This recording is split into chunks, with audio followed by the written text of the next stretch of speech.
Welcome to the Learn to Live podcast. I'm your host, Andrew Fisher. Howard Pearl is one of the most interesting people that I've ever met. I remember when I first met Howard, it was at a conference in Dallas, Texas, and within minutes of meeting the guy, I knew I wanted to work for him. Eventually, I was hired at the nonprofit where he is the CEO, and I took the opportunity to get to know him a little bit better. I would walk by his office and try to talk to him as often as I could, I'm sure bothering the heck out of him. But what I came to know is that Howard is a serial entrepreneurial CEO. He has led several companies through massive growth, including launching the Rhino off-road vehicle and raising millions in capital for various startups and companies across the country and other countries. He now leads a nonprofit called CARS, which is a nonprofit that raises funds for other nonprofits across the country, including Susan G. Komen, Salvation Army, and St. Jude's Research Hospital, among many, many others. I can't wait for you to meet my friend and mentor, Howard Pearl. So I know you from CARS. I know you from the nonprofit, and having met you there, I've come to know that you've had quite a lot of experience running for-profit companies, and then eventually I know that you shifted over to the nonprofit. Yeah. What was that path? How did you get there? How did you get to the point of? It was a total accidental traveler experience. I had no intention of working in nonprofit. It wasn't something that I had aspired to by any stretch of the imagination. I've done an appropriate amount of volunteer work over for the period of my lifetime. I've sat on a few nonprofit boards, but as for actually working, managing, and developing a nonprofit practice was not on my horizon.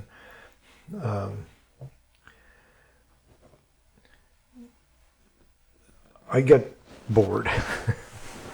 And so even while I have full-time positions, sometimes I used to take time off to go do consulting work or do turnaround work, fix broken companies.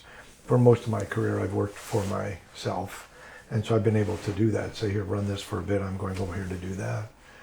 I also find that by doing that, I got new and creative ideas and saw different ways of doing the things that we were already doing. So it was a sort of a good way to get paid to find good ideas and also identify good talent. I work with a fairly interesting agency that places people in my range, CEOs, COOs, and C-level executives. And one day I got a call. They said, we'd like you to look at this thing. So I said, okay. We met, and they told me what it was, and I said, no. I have no interest in this, and I have no understanding of it and no desire to do this. So at the end of the process, the woman who I work with, who had done some really great placement for me over the years, some really cool stuff, said, well, do me a favor. Just take the interview, because I need 2 more weeks to find somebody.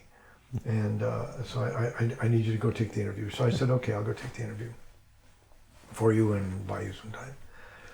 I was in the interview, and he who shall not be named, but the CEO of the parent of this company, I sat down to interview with him, and my attitude was not an attitude I would suggest any young person ever bring to an interview, quite the antithesis. He said, oh, I see you're accomplished. I said, I'm experienced. He said, well, you seem quite bright. I said, I'm educated. And so it went. And about 3 minutes into the interview like that, he put down his pen and loosened his tie and looked at me and said, okay, so that's how it's going to go. And the repartee started. At the end of about 5 minutes of rapid fire sort of shots back and forth, but pleasant but humorous, right? I looked at him and said, look, this is something I could probably do in my sleep, so here's what I'm going to do for you. He didn't offer me the job or anything. I hadn't met his board. I just said, this is what I'm going to do for you. I'm going to go in there and solve that problem. I'm going to move that CEO out. I got a Rolodex of guys. In fact, I got the right guy right here, I think, is the guy you need to put in as a full-time job. At that time, he had nonprofit experience. I didn't. He was running he was the CEO of a Chamber of Commerce in a small large Kansas City town, or state of Kansas town, Topeka, Kansas, actually. He was looking for an opportunity to move to the West Coast. He was a perfect solution. So I said, well, I'll just hire him for you and get him going. So I need 45 days. And he said, oh, that's what you're going to do for me. So I said, well, or I could not do it for you, and it's been a pleasure meeting you. And, I was asked to step out of the room. So I did, and so the two of them came to some kind of an arrangement. At that level, you rarely do your own stuff, your own negotiating. If you do, you're crazy. It's like being a lawyer and trying to defend yourself. So I came back and they said, okay, this would be great. Why don't you do this as an interim? Let's take 90 days. So I said, fine. At which point I said, I have conditions. He said, oh, more. I explained what I thought I needed in order to do the job. Mm-hmm. And that was it. I won't bother giving you the conditions, but it involved a Samoan and a dog. I'm going to leave that for another conversation. So were you always that confident, or did that come from the experience that you've had over many years of... No, I think that probably came from, years of just doing things well. I would say I wasn't I would say that, into my early 30s, I still, kind of wondered, if I did things well or right and so on. And it's not just developing confidence, it's developing a knowledge base. I mean, we think that at 30 we know a lot. I mean, I find it almost bizarre that I'm saying what I'm about to say, but the truth is my 50s were the most productive years of my life. At 40, I thought, I thought at 40, I absolutely knew everything there was to know, and that was okay. I'd already had my first public exit. Life was going well. But the truth is, it's not just the knowledge. It's it's not just the meat and the tomato sauce. It's the seasoning that makes the stew, right? And then you got to let it sit in the fridge and absorb. And I think it's the same way with knowledge. So I can honestly say that I don't know at what point in my life I just decided that the things that I knew worked were the things that worked. And the things I weren't sure about, I had enough bits and pieces and parts to assemble something that did. Yeah. And so the objective is to manage risk. That's what confidence is. Confidence is saying, here are the things I absolutely know, here are the things I'm guessing at. Pardon me. I'm willing to guess. I'm not willing to guess. The difference between confidence and arrogance is one is presumption and the other is an affect of the assimilation of experience and knowledge. Talk more about that. Well, when you've done things successfully for 10 years, year 11 isn't going to be one where you have a lot of doubt. Yeah. But when you haven't done a lot of things successfully, but you've worked with people that have done things successfully and you've assimilated their knowledge and you decide to go out and do it on your own, it's kind of like your first solo in an airplane, right? You know, and you know that your instructor knows, or he wouldn't let you go alone, to do your little solo flight. Mm-hmm. But that doesn't make you any less anxious. So when you go sort of on your first, test flight, if you will, your first independent experience of making a decision or writing a plan, you need to take a little extra time to say, okay, this is what the people who were successful that I know, that I learned from, did it. This is my own spin on it. I'm comfortable with my own spin. And, you do that 3, 4, 5 times and you get comfortable with the concept. And then you have to go try something else because you don't want to get into the rut of just doing what you do. time passes you by. Yeah. The other thing is you got to be very careful to balance that and not to become arrogant by saying, well, I know I've got this, so what the heck? So you got to find the balance, and that's trial and error. And look, there are days I can tell you I'm probably way too arrogant, and there are days when I can tell you that, I'm thinking to myself, oh, I don't know. But experience says it should be okay. It's like sending the rocket off to Mars. The math works. Okay. Somehow the thing lands on Mars and starts sending pictures, and you say, wow, the math worked. How do you know when to push the button? I think that depends on who you are. I really think that depends on, that question has so many different connotations, right? How do you know when to push the button? You're dating somebody and you like them. How do you know when to grab the first kiss? You have to listen to you have to start early to understand what your feedback systems are. And you have to be prepared to understand that failure and success really are the same thing. And you have to be prepared to make a complete fool of yourself or embarrass yourself if it's something you really want. And decide whether or not it's worth the risk. What do I want? What's the price I have to pay? Not dollars and cents, but in time, feelings, courage, investment. Am I prepared to pay the price? Like, will the outcome of this risk be worth the failure if it doesn't work out? And if it is, you dive. And I think that equation is different for everybody. But what you do have to do is commit to the test.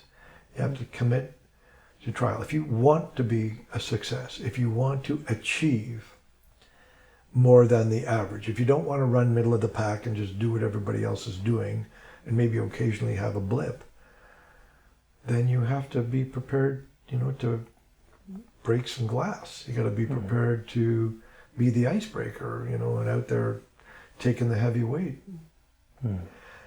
It's more about flavor than fact.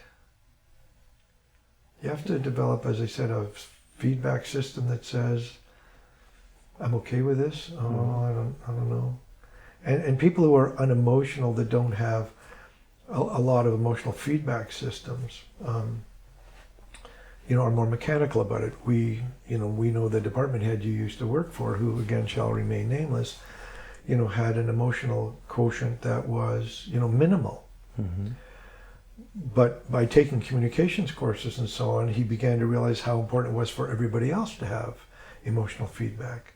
So he developed systems to simulate emotional feedback, where his decision structure and his risk value is based on facts.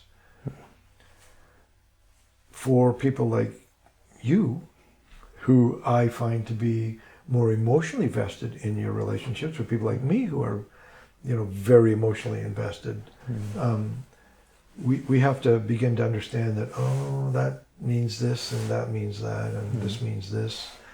And then to say, okay, I'm going to throw all that out and add the facts. And when I look at the facts and the facts support the intuitive sense, that's when you combine those, and that's when you're starting to hit on all cylinders. That can only come with time. But you have to know that it is coming, so practice it. Not say, geez, I don't know, or whatever. You got to be prepared to put yourself out there. I mean, find me somebody who is just supremely, inward looking, that doesn't have the belief in what they're doing, that ever succeeded greatly at anything. Yeah. It takes courage. Look, success is a blood sport, bud. It is. You're out there jousting and juggling, and you got to be prepared to fall on your bloody butt. Say, what did I learn from that? Yeah. And most people walk away from their failures and never review it. I spend more time reviewing my failures than my successes, because to some degree failure is success. If you don't do the same mistake again. You're one step closer to being successful, because you won't make the same mistake again, so you go on to the next. Eventually you run out of failures and you hit the success. It's just numbers. What are some standout successes or failures or both from your career? I mean, I know you've had many. That's how you've gotten to where you are. But what are some that you feel either shaped you or were important enough to you that you learned a lot from? Well, I would say the one I'm in at the moment is certainly one of them. Again, I went for 45 days. It's now almost 6 years. I think step one is recognize when you got it good. I think that for most of my career, I was not fulfilled to the point where I would say I was happy. I spent a lifetime doing things long enough to discover that I didn't want to do them. Until I went on to something that I found that, oh, I want to do this. Which is, coincidentally where I've ended up today. Yeah. But I spent a lifetime doing things and getting it right and succeeding and making a, good living. But knowing I didn't want to do it. I mean, at the height, I had a great communications organization. I won't go into the details, but at the height of it, I'd just taken it public. We were one of the 10 most actively traded, and so on and so on and so on. And all of a sudden, I found that I wasn't doing the business of business anymore, right? I was running this public entity, but I wasn't doing what I like to do, intermingling with my clients and being creative and sitting in a creative meeting. Oh, we had people for that. I was bored to death, right? And I thought, well, that's what you're supposed to do. Well, that's a bunch of crap. What you're supposed to do is the stuff that you want to do. Mm-hmm. I'd have been better off, I'd have been happier hiring somebody to be a professional manager to run the public entity and let me go be a suit, carry a bag and do the things I like to do. But you get stuck in the conventions and you say, well, that was it. So instead I went to one of those worldwide agencies before I got involved with these guys, and I said, hey, I've done this, I'm looking for a new CEO role, right? And so, I'm running this thing and I own them, I'm the major shareholder. It seemed kind of silly. And so this was in Canada, and there was one of the mobile phone companies at the time were looking for a new CEO, and I went for the interview, and they said, well, this is great, what would it take for you to do it? And I said, I don't think you've done any real analysis on your company. You don't need me. What you need is a banker. You need to go to one of the major banks and hire one of the really high up guys and make him come over with a $50 million line of credit with the guarantee that he goes back to his bank once he does the turnaround and he can babysit the loan so they'll give it to you. Because what you need is more money. You need to market, and you don't have the money to compete in the market. So you have to have some knowledge. You can't just say, geez, I'm a superstar and I know stuff. Yeah. You've got to study, you've got to learn, you've got to assimilate that knowledge. I don't know. Am I answering your question? Probably not. I'm not sure. No. I'm following what you're saying, and I'm wondering also, like, when there's a pattern of you going into these interviews and you kind of know what they need to know and they don't. How do you go into those interviews doing research, or you just don't go into interviews where you wouldn't know what you're doing? I have only ever gone into one job, that's not true. I've only ever gone into 2 job interviews without knowing as much about them and their leaders as was possible to know. The first, I was very young, and it was my first serious job. I'm not talking about, I'm not talking about college jobs, but I'm talking about career-oriented jobs. The first one, and that would be, the last I would ever do that. And the other one was this interview I did that I wound up over there. So you always do your research, is what you're saying? Yeah, I think that's really critical. And I don't think you go in waving the flag, oh, look how much I know. I think you take the opportunities subtly during your conversation with the interview to show how much you understand about the company. And you do that in 2 ways. if you're having a good interview, they will always ask you if you have any questions, and you should say, well, you know, in '96, the company really changed direction when CEO Bob Jones did this, this, and this. And I've kind of followed the progression. It's wound up in this kind of product development, which is really sort of tremendous.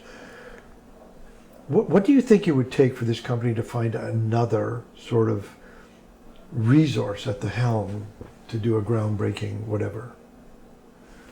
And the guy's going to go, geez, I didn't even know about that. Or, so you're not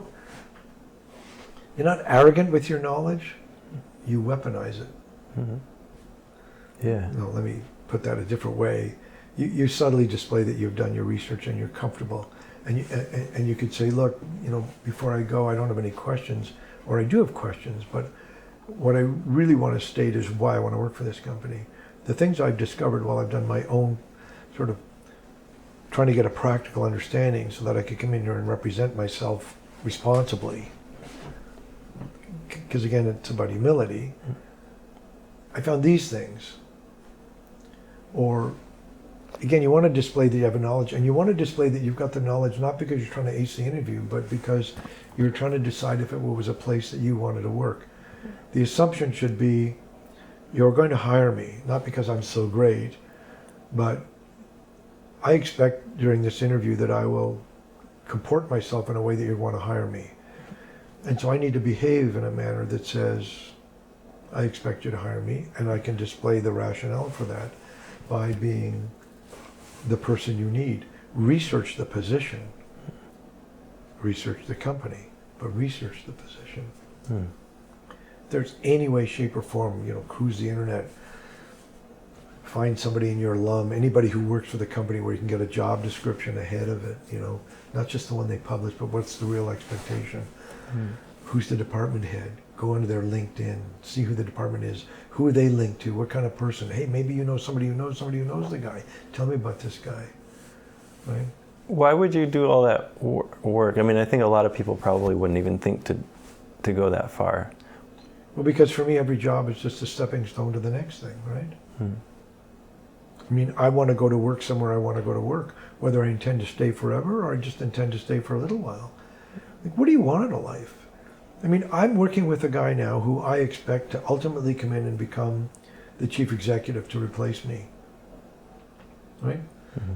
I do a mentoring along the way, and in a certain number of years they will come on in a particular position, so that they will have been with the company for 2 years. So if the board wants to hire from within, and or whatever, that's just me. I'm a planner.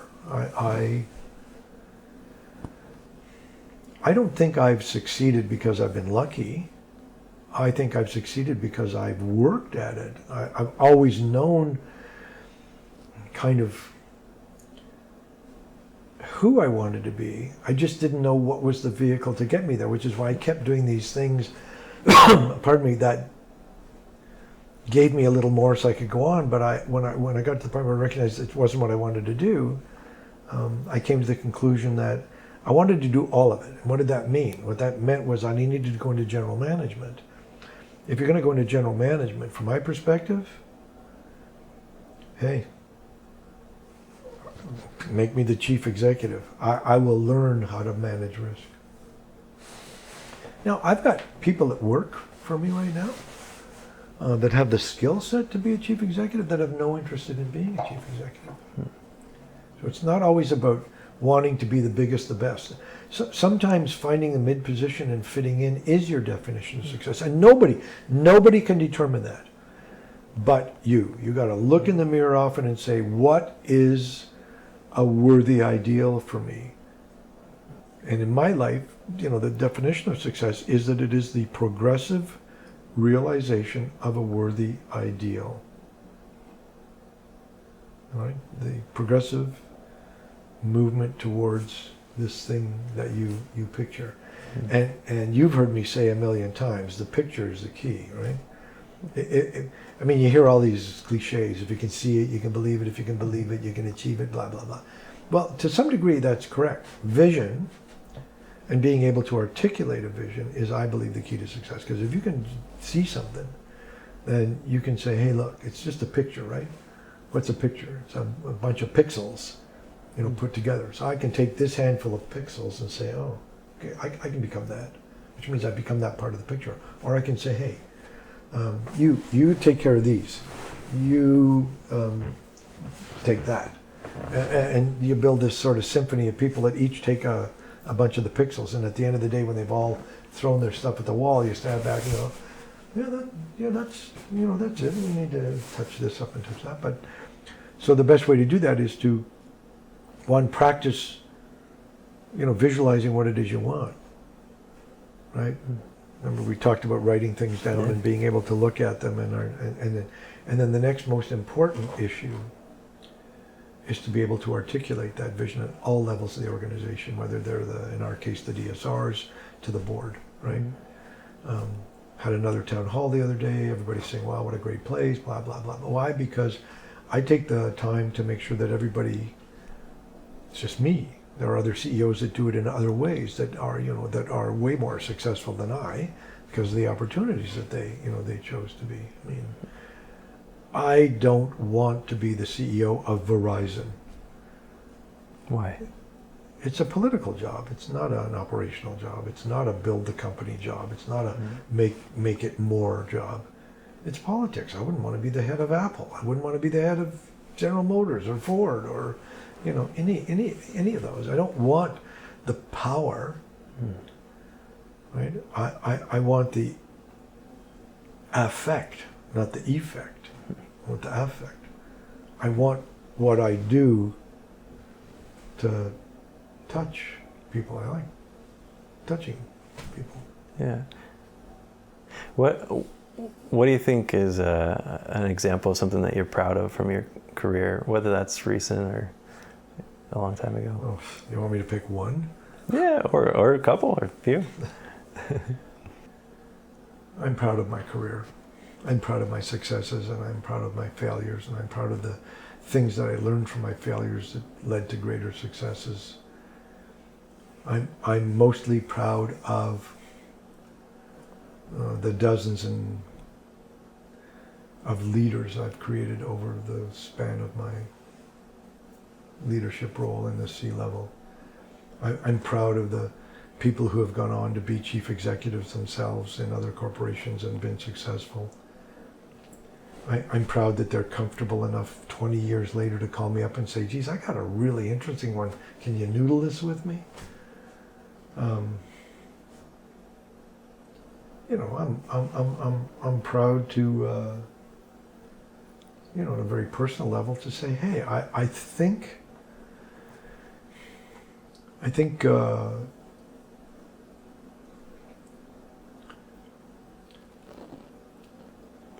I've achieved a degree of success for myself, for my family, and for the people with whom I've worked.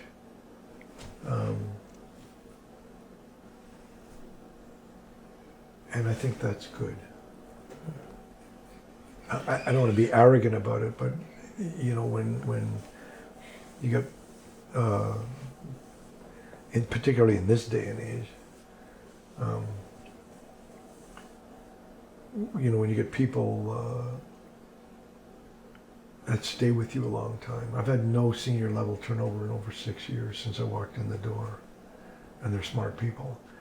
They're quadrupled the productivity of what they were doing and are less stressed today than they were when they were on the hamster wheel. I'm proud of elevating them along the way. Yeah. If you could go back in time for just a moment and talk to your younger self, what do you think your words of wisdom would be, having seen where you're about to head?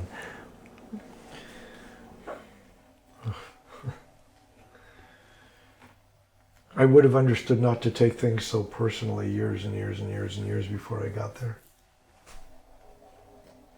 I would have understood that sometimes people tell you things and they don't either they shouldn't have the credibility to impact my life, and I let them, or I should have understood that what they were trying to tell me was in my best interest from their perspective, whether it was right or wrong, so the gesture wasn't a mean one. I would say stop being so sensitive, stop taking things personally. I would go back and say, start believing in yourself. Again, not being overconfident, not being arrogant, but just start believing in the quality of who you are and the capacity that you have, the infinite ability you have to grow if you want. I would also probably tell myself to eat less bad food. I wish I wasn't so addicted to, white potatoes and breads and that sort of stuff, but it doesn't matter. What's your Don't let fear stop you from doing what you want or saying what you want. Get to it. What's the worst that's going to happen? Just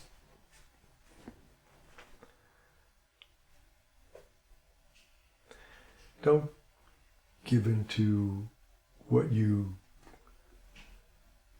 don't even know is the reality, but what you think is the reality because you always want to default to where's the exit, right?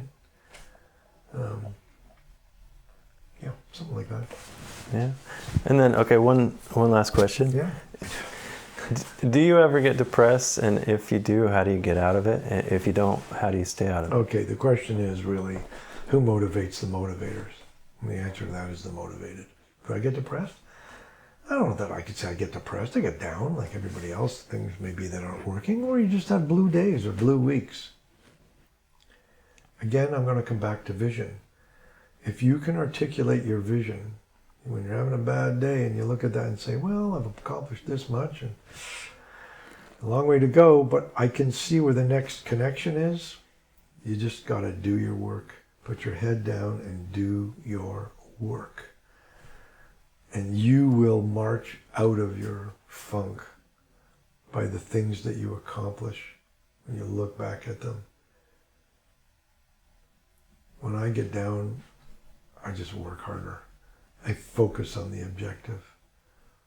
You're not going to get out of life without bruises or bumps or failures or embarrassment or risks that worked and risks that didn't work. What a boring life if you don't. Don't you think? Okay. So when things aren't really going well, you can take a half a day and worry over it. And then get up off your ass and get going. Just focus on what's ahead. That's it. And if it goes on too long, see a therapist. I'm not kidding. Nothing wrong with seeing a therapist and say, I just can't get out of this. Mm-hmm. Everywhere I look, I see doom and gloom. Because, again, that's groupthink. Mm-hmm. Particularly in this country, there's more opportunity. It's incredible. Just have to snatch it.